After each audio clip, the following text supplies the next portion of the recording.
অনেক অনেক বছর আগের কথা। একটি রাজ্যে একজন মূর্তিকার বাস করতেন, যিনি তাঁর শিল্পের জন্য প্রসিদ্ধ ছিলেন। তাঁর প্রতিভা এতটাই অসাধারণ ছিল যে মানুষ বলতো, এই হাত দিয়ে যেন পাথরও হাসতে শেখে। ধীরে ধীরে এই প্রশংসাগুলো এতটাই বাড়তে লাগলো যে মূর্তিকারের নিজেকেও আর সাধারণ মনে হচ্ছিল না। তার ভিতরে এক নিঃশব্দ অহংকার জন্ম নিতে লাগল। একটা এমন অহংকার যা মুখে প্রকাশ পেত না, কিন্তু তার প্রতিটি সৃষ্টি সেই অহংকারের ছাপ বহন করত। একদিন সে স্থির করল, সে ভগবান বুদ্ধের একটি অতুলনীয় মূর্তি তৈরি করবে। এমন এক মূর্তি যা আগে কেউ কখনো দেখেনি। সে মাসের পর মাস নিজেকে সবকিছু থেকে বিচ্ছিন্ন করল। একাকিত্বে কাজ করে যেতে লাগল। রোদ, বৃষ্টি, ঠান্ডা, ক্ষুধা, কোনো কিছুই তার সাধনাকে নষ্ট করতে পারেনি। সে এক টুকরো পাথরের মধ্যে খুঁজছিল বুদ্ধের হাসি। তার চোখে খোদাই করছিল শান্তি, আর প্রতিটি রেখায় গড়ছিল এক ধরনের ঐশ্বরিকতা। শেষ পর্যন্ত মূর্তিটি তৈরি হল। শান্ত মুখ, বন্ধ চোখ, ঠোঁটে হালকা হাসি। যে দেখে থমকে যায় এমন এক সৌন্দর্য। যখন মূর্তিকার সেই মূর্তি দেখল, তার নিজের চোখে জল চলে এলো।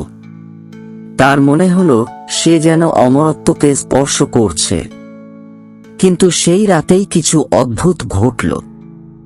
চাঁদের আলো ঘরজুড়ে ছড়িয়ে পড়ল, আর মূর্তিটির ছায়া পড়ল দেওয়ালে। মূর্তিকারের দৃষ্টি সেখানে আটকে গেল। ছায়ার মধ্যে কিছু ছিল, এক ধরনের বিদ্রূপ, এক ঠাট্টার হাসি, যেন মূর্তিটি তার উপহাস করছে। প্রথম রাতে সে এটা উপেক্ষা করল, ভাবল এ তো আলোধারীর খেলা মাত্র। কিন্তু পরের রাতেও যখন সেই ছায়া বদলে যেতে লাগল, কখনো বড়, কখনো ভয়ঙ্কর, তার মন অস্থির হয়ে উঠল। দিনে সে শান্তির মুখ করত, আর রাতে সেই ছায়ার ভয়ে কাঁপত। সে দীপ নিভিয়ে দিত, জানালা বন্ধ করত, কখনো মূর্তিকে কাপড়ে ঢেকে রাখত। কিন্তু ছায়া তো তখন তার ভেতরেই ঢুকে পড়েছিল। মূর্তিকারের এতটাই ভয় লাগত যে সে আর মূর্তির দিকে তাকাতেও পারত না।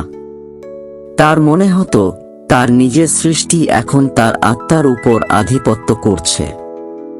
সে বহু চেষ্টা করল, কিন্তু সেই ছায়াকে আর মুছতে পারল না। শেষ পর্যন্ত সে হাল ছেড়ে দিয়ে বুদ্ধের সন্ধানে রওনা দিল। দীর্ঘ যাত্রার পর সে এক শান্ত পাহাড়ি গুহায় বুদ্ধকে বসে থাকতে দেখল। কান্নায় ভেঙে পড়ে সে বলল, ভগবান, আমি আলো খুঁজছিলাম, কিন্তু এখন ছায়াই আমাকে গ্রাস করেছে। বুদ্ধ মৃদু হাসলেন, কিন্তু কিছু বললেন না। তিনি শুধু তাকে সূর্যাস্ত পর্যন্ত সেখানেই বসে থাকতে বললেন। যেমন যেমন সূর্য নিচে নামছিল, চারপাশে ছায়াগুলো দীর্ঘ হতে লাগল। গুহার মধ্যে অন্ধকার ধীরে ধীরে ভরতে লাগল। মূর্তিকার ভয় পেয়ে গেল। আবার সেই অন্ধকার এসে পড়ল, কিন্তু বুদ্ধ ছিলেন একেবারে শান্ত। তিনি বললেন, তুমি কখনো তাকে শোনোনি, শুধু তাড়িয়ে দিয়েছ। যাকে তাড়ানো হয় সে ভয় দেখায়, আর যাকে শোনা হয় সে বোঝাতে চায়। মূর্তিকার চোখ বন্ধ করল, আর প্রথমবার সেই ছায়াকে সত্যি শুনল। সেই কণ্ঠ ছিল যেটা তার শৈশবে চেপে রাখা হয়েছিল, যখন সে ভুল করতে ভয় পেত। সেই কণ্ঠ যেটি তাকে চিরকাল প্রমাণ করার দৌড়ে ঠেলে দিয়েছে, আর কখনো তাকে নিজের ভয়কে গ্রহণ করতে দেয়নি। সে হাউমাউ করে কাঁদতে লাগল। বুদ্ধ তার মাথায় হাত রাখলেন, আর ধীরে ধীরে বললেন, আলো তখনই পূর্ণ হয় যখন সে নিজের ছায়ার সঙ্গে কথা বলে। ছায়া ছাড়া কোনো আলো সম্পূর্ণ নয়। আমরাও যদি নিজেদের জীবনে তাকাই তাহলে দেখব যেটা থেকে আমরা পালাতে চাই সেটাই আমাদের সবচেয়ে গভীরভাবে বোঝার চেষ্টা করে, আর যে ছায়া থেকে আমরা ভয় পাই সেটাও সেই আলো থেকেই জন্ম নেয় যেটাকে আমরা গ্রহণ করতে চাই।